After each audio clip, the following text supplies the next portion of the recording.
طوفان نوح کے بعد یہاں کی جو پوری جو انسانی آبادی تھی وہ ہجرت کر گئی، اور اس کی بڑی پراچین تاریخ ہے۔ نسل انسانی کا سب سے اولین گہوارہ ہندوستان کو مانا جاتا ہے۔ اگر ہم اس کی پراچین تاریخ کے اندر جائیں، کیونکہ آدم علیہ السلام کا جو نزول ہوا تھا وہ ہندوستان میں ہوا تھا، اس اعتبار سے، اور احادیث کریمہ میں اس کا ذکر ہے، تو انسانی تہذیب کا سب سے اولین گہوارہ ہندوستان کو بننے کا شرف حاصل ہوا۔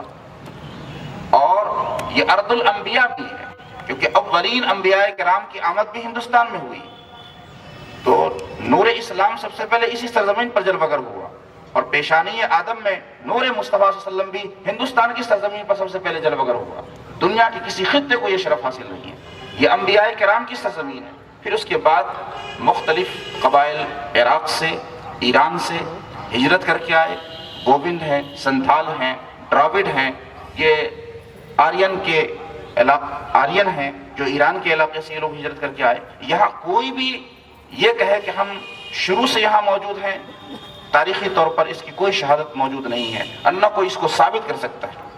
پھر اس کے بعد پرتگال جب سے اس کا قیام عمل میں موجود آیا ہے، اسی فکر پر گامزن ہے کہ ملک کی سالمیت کی حفاظت کی جائے، اور اس میں باہمی بھائی چارہ اور ہم آہنگی جو ختم ہوتی چلی جا رہی ہے اس کی حفاظت کی جائے، اور یہی الجامعۃ الاشرفیہ مبارک پور کا مشن ہے۔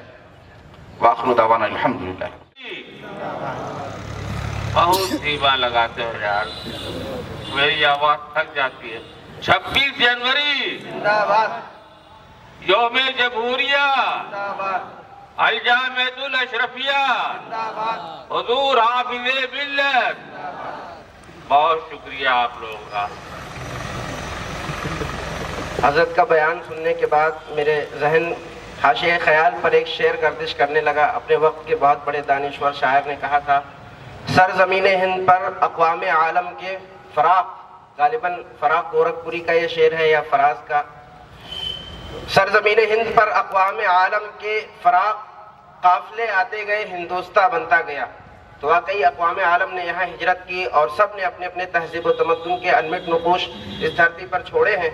اسی لیے علامہ اقبال نے اپنے اشعار میں کہا تھا، سارے جہاں سے اچھا ہندوستاں ہمارا، ہم بلبلے ہیں اس کی یہ گلستاں ہمارا۔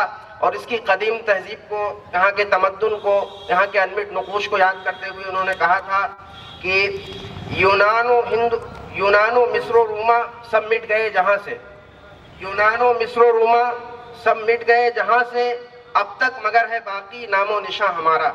اور کچھ بات ہے کہ ہستی مٹتی نہیں ہماری، صدیوں رہا ہے دشمن دور زماں ہمارا۔ سارے جہاں سے اچھا ہندوستاں ہمارا، ہم بلبلے ہیں اس کی یہ گلستاں ہمارا۔ اب میں بلا کسی تاخیر اور تمہید کے جامعہ کے ایک ہونہار طالب علم محمد ابو بکر کو پیغام دوں گا کہ وہ اپنے ہی فرزند اشرفیہ مولانا سلمان فریدی مصباحی کی لکھی ہوئی نظم